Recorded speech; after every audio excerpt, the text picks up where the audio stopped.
আমি আমার বাবাকে যখন অপমান হতে গেছি, আমি এটা শেষ পর্যায়ে দেখে তারপর আমাকে এমন পর্যায়ে আসবো, সেই মানুষটাকে আমি আফসোস করাই ছাড়বো। এইটা আমি সেদিনেই আমি নিয়ত করেছিলাম। সেই কথার উপর ডিপেন্ড করে পরিশ্রম করেছি আমি। আমি আমার নিজের ঘর ছেড়েছি। সেই যে ঘর ছেড়েছি আমি, এখনো আমি বাইরে আছি। জীবনে কিছু করেই দেখাবো। সেই কথাটার উপর ডিপেন্ড করে আজকে আমি এই পর্যায়ে এসেছি। কঠোর পরিশ্রম করেছি। কোনো দিকে আমি নজর দিই নাই। নিজের শুধু ক্যারিয়ার দিকে ফোকাস করেছি, পড়াশোনা করেছি আর নিজে ফ্রিল্যান্সিং এর দিকে ক্যারিয়ার দিয়েছি। আসসালামু আলাইকুম। আশা করি আপনারা সবাই ভালো আছেন। আজকে আমি আমার জীবনে ঘটে যাওয়া ছোট্ট একটি গল্প শেয়ার করব, যে কিভাবে আমি ফ্রিল্যান্সিং এ আজকে এই পর্যন্ত এসেছি, কিভাবে ফ্রিল্যান্সিং এ আমি এসেছি এবং কোন কথার ভিত্তিতে এসেছি। তো যখন আমি প্রথম ফ্রিল্যান্সিং শুরু করি, আমি কিন্তু ফ্রিল্যান্সিং ইন্টেনশন ছিল আমার কলেজে ওঠার শুরু থেকে। 2018 সাল থেকে আমি ভাবছিলাম যে ফ্রিল্যান্সিং করবো, ফ্রিল্যান্সিং শিখবো। তখন থেকে আমার মাথায় ইন্টেনশন ছিল। তারপরে হচ্ছে কলেজ শেষের দিকে, অর্থাৎ 2019-এর দিকে, তখন আমি হচ্ছে কি করছি, অনার্স ইন্টার সেকেন্ড ইয়ার উঠে আমি তো চলে গেছি অন্য জায়গায় মেসে।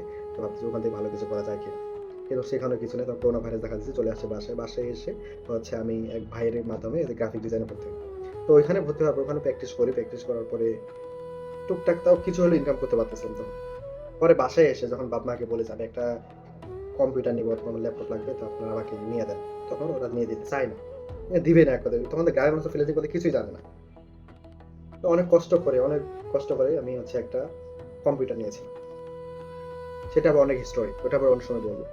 তো কম্পিউটার নিয়ে আমি যখন কাজ শিখতেছি, তখন গ্রামে এক মানুষ এসে আমার আব্বাকে বলে যে আপনার ছেলেকে দেয় কিচ্ছু হবে না, ওকে দেয় কিচ্ছু হবে না, আপনি শুধু বেকার, আপনি টাকা ওর পিছনে নষ্ট করতেছেন, আপনি কম্পিউটার নিয়ে দিয়েছেন, আমার ছেলেকে নষ্ট করে ফেলেছেন, আপনি তো হচ্ছে মূর্খ মানুষ, আপনি মূর্খ বলে কিছু বুঝেন না, আপনার ছেলেকে মূর্খ বানাবেন। হ্যাঁ, কিসের জন্য পড়াশোনা করাচ্ছেন, কিসের কম্পিউটার নিয়ে দিয়েছেন?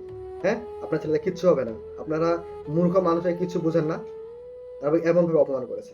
ওই কথাটা আবার আমাকে আসলে বলা হয়েছে যে তোমার দ্বারা কিচ্ছু হবে না, তোমার বাপ মূর্খ, তার ছেলে মূর্খ হবে, এটা স্বাভাবিক বিষয়, তোমার দ্বারা কিচ্ছু হবে না, এসব কিছু করো না, গ্রামের মানুষগুলো নষ্ট করো না, এটা বলছে। তো এই কথাগুলো আমার এসে কলিজে এসে লাগছে।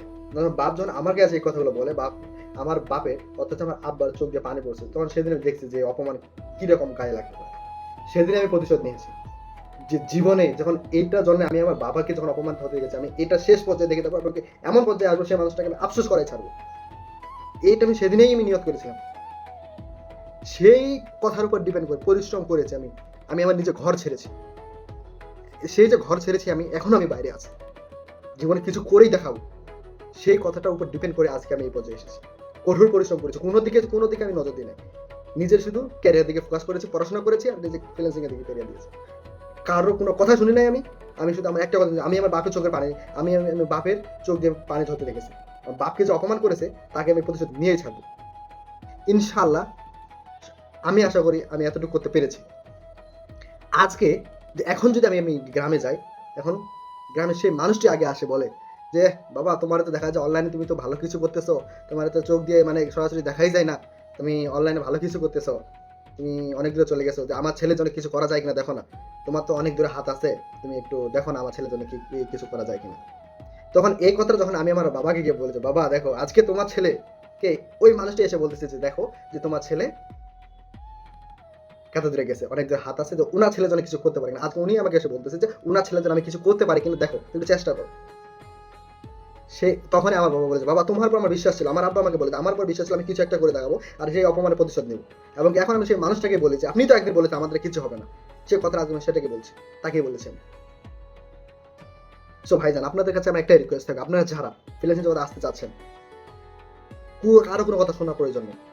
আপনি শুধু একটা কথাই জানবেন, আমার পিছনে দেওয়াল ঠেকে গেছে, আমার পিছনে কিছু নেই, সামনে যাওয়ার কিছু নেই, মানে পিছনে ফেরার কোনো রাস্তা নেই, মানে সামনে যেতে হবে এবং পরিশ্রম করতে হবে। কে কি বলছে দেখার কোনো বিষয় নেই, মানে কঠোর মনোযোগ সহকারে পরিশ্রম করতে হবে, তাহলে আপনি কিছু করতে পারবেন। আমি যে একটা কথা বললাম, যে মানুষটা বলেছিল আমি কিছু করতে পারবো না, আর সেই মানুষটা এসে বলতেছে যে বাবা তুমি তো অনেক কিছু করতে পারছো, তুমি আমার ছেলের জন্য কিছু করো, বলে তুমি অন্তত হলো আমার ছেলের জন্য কিছু অনলাইনে কিছু করে দাও, দেখেন ব্যবস্থা করে দাও, ছেলে আমার ঘুরে বেড়াচ্ছে বেকার হয়ে। কিন্তু সেই মানুষটা আমাদের গ্রামে অনেক সম্মানীয় ব্যক্তি ছিল, এখনো শ্রদ্ধা করি, কিন্তু অতটুকু শ্রদ্ধা করি না, কেননা সে মানুষটা অপমান করে যায়। উনি হয়তো জানে না যে মানুষ চাইলে কি না কি করতে পারে। তো আপনাদের কাছে আমার একটা রিকোয়েস্ট থাকবে, আমার কথাই যদি আপনারা কষ্ট পেয়ে থাকেন, আমি দুই হাত করজোড়ে ক্ষমা চাচ্ছি আপনাদের কাছে। কিন্তু আপনারা একটা কথা বলবো, আপনারা কিছু একটা করুন, পরিশ্রম করুন, হার্ডওয়ার্ক করুন, নিজেকে প্রমাণ করে ছাড়ুন যে আপনার দ্বারাও কিছু হবে। যদি আপনি এটা পরিশ্রম করতে পারেন, এই জায়গায় আসতে পারেন, ইনশাল্লাহ আপনি সাকসেস। আমার জন্য আপনারা দোয়া করবেন, ইনশাল্লাহ আমি যেন আর ভালো কিছু করতে পারি, আমি আমার ফ্যামিলির জন্য আরও কিছু করতে পারি, আমার ফ্যামিলিকে আমি সময় দিতে পারি এবং আপনাদের মাঝে ছোটো ছোটো গল্পগুলো শেয়ার করতে পারি, আপনাদের অনুপ্রেরণা দিতে পারি। এই বলে আমি আমার এই ছোট্ট ঘটনাটি শেয়ার করলাম। যদি ভালো লাগে অবশ্যই আমাদের ইউটিউব চ্যানেল সাবস্ক্রাইব করে দেবেন, যে যেখান থেকে দেখবেন অবশ্যই ফলো, লাইক, কমেন্ট, শেয়ার করে পাশে থাকবেন এবং আপনাদের বন্ধুদের মাঝে ভিডিওটি শেয়ার করে দেবেন, যেন তারাও যেন অনুপ্রেরণা পায় এবং তারাও যেন ভালো কিছু করতে পারে, তার ফ্যামিলির জন্য করতে পারে এবং তাদেরকে যেন যারা অপমান করেছে সেই অপমানের জবাবটা ঠিক মতো দিতে পারে। ইনশাল্লাহ দেখা হচ্ছে নেক্সট কোনো টপিক নিয়ে, নেক্সট কোনো গল্প নিয়ে। ভালো থাকবেন, সুস্থ থাকবেন, এই কামনা করি। আল্লাহ হাফেজ।